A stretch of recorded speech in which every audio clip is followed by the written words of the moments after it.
US President Donald Trump's Air Force One jet is expected to undergo an exterior makeover. On September 11th, 2001, Colonel Mark Tillman was at the controls of Air Force One with President George W. Bush sitting behind him. Fighter jets scrambled to surround the plane. Nobody knew if more attacks were coming. For the next several hours, the most powerful aircraft on Earth became a flying command center, zigzagging across the country, never staying in one place long enough to become a target. That day proved something the world had always suspected. Air Force One isn't just a plane, it's a flying fortress designed for the worst day imaginable. But how exactly does it work? What secret systems keep it safe? And what rules does everyone, including the president himself, have to follow once they step on board? Stay with me, because some of these details will genuinely surprise you. And before we get into it, if you enjoy stories like this, hit that like button and subscribe. It really helps the channel grow, and trust me, you won't want to miss what's coming next. The story of Air Force One begins with a near disaster. In 1953, a commercial Eastern Airlines flight happened to share the same call sign as President Dwight Eisenhower's plane. Air traffic controllers got confused, and for a few tense minutes, both aircraft wandered into the same airspace. After that terrifying mix-up, the government created a dedicated call sign that would belong to no one else: Air Force One. It applies to any U.S. Air Force aircraft the moment the president steps on board. The second he steps off, the call sign disappears. And that tradition is held ever since. And today, the name belongs to two specific Boeing 747s, tail numbers SAM 28,000 and SAM 29,000. These aren't ordinary jets. They are flying command centers, hospitals, and bunkers rolled into one. And when the vice president flies on a military aircraft instead, the call sign changes to Air Force Two, reserved strictly for him. Air Force One cruises well above normal airline routes, sometimes reaching 45,100 feet. Up there, it sits far from commercial traffic and becomes much harder for any ground-based threat to reach. These high isolated paths also mean fewer delays, getting the president where he needs to be fast. The aircraft has a range of roughly 7,800 miles, but even that number barely matters because Air Force One is fully equipped for mid-air refueling.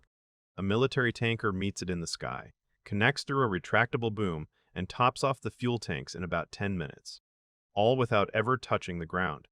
Theoretically, this plane could stay airborne indefinitely.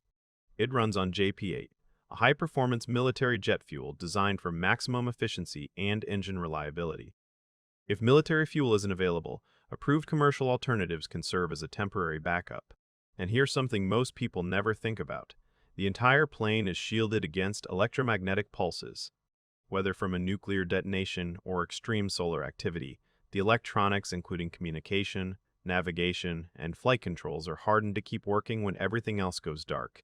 Air Force One carries advanced infrared countermeasure systems. These detect heat-seeking missiles and instantly deploy flares that confuse their guidance sensors. It's a last resort, the kind of system you hope never activates. But if it does, it could buy the crew the seconds they need to survive. During high-risk missions, fighter jets escort the plane. They fly in formation, scanning for aerial threats, and are fully prepared to engage if something goes wrong. On certain occasions, a matching decoy aircraft flies alongside Air Force One. Same model, same paint job, same formation.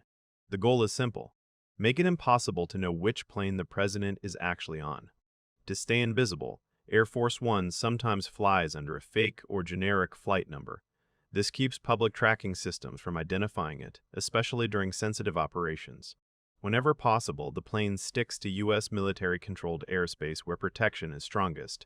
For international trips, entry into foreign airspace is arranged through pre-approved diplomatic agreements well in advance. Every single route is mapped by experts who review weather, air traffic, and potential threats before takeoff. If something changes mid-flight, the plan adapts in real time. The plane also avoids flying over densely populated cities unless absolutely necessary. This reduces risk and prevents public concern. Here's something that separates Air Force One from every other aircraft in the world. Everyone on board is military. The pilots, the flight attendants, the communications officers. Every single person serving on that plane is an active member of the U.S. Armed Forces. They are handpicked, extensively vetted, and trained specifically for this mission. They handle emergencies with the calm precision you would expect on a battlefield. There are always two pilots at the controls. If one is incapacitated, the other takes over instantly. Both are trained for extreme scenarios, from engine failures to evasive maneuvers, and they stay sharp for every second of every flight. The ground crews matter just as much. Every technician, engineer, and support worker who touches Air Force One must pass a rigorous background check.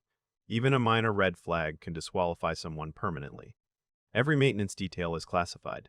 Even routine repairs happen behind locked doors, so that no vulnerability is ever exposed to the outside world. Air Force One isn't just about getting from point A to point B.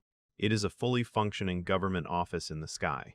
The plane carries classified documents and has secure workstations so the president and senior staff can handle official business mid-flight.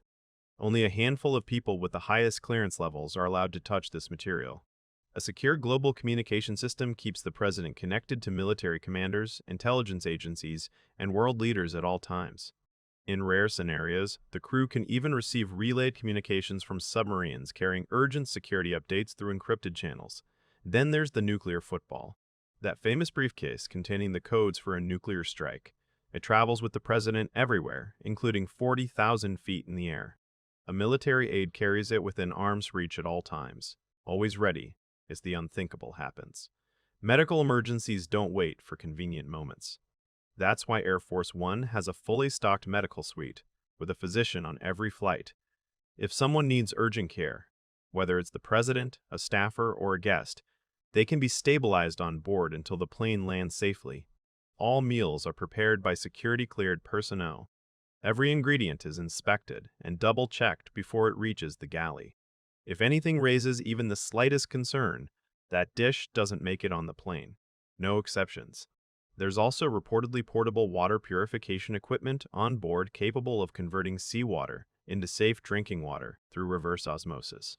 A quiet precaution for extended flights or emergency scenarios where clean water might not be available. Before every flight, weather specialists conduct a full forecast review checking wind conditions, visibility, and storm patterns. Even in emergencies, Air Force One doesn't take off without this step. If conditions aren't right, the route changes immediately. Weight and balance calculations are taken very seriously. All cargo, equipment, and passengers are carefully accounted for to make sure the aircraft operates within safe limits. It's standard aviation practice, but on this particular plane, nothing is left to chance. Because of its importance, Air Force One always receives priority landing clearance. It touches down first ahead of every other aircraft, so the president's arrival is smooth, fast, and completely secure. The plane works in tight coordination with Marine One, the presidential helicopter. Transfers between the two are carefully choreographed with both security teams syncing every move to minimize exposure during transitions. A backup aircraft accompanies the president on major trips. If the primary plane encounters any issue, the president can transfer immediately. That second plane carries additional equipment and stays in constant communication throughout the flight.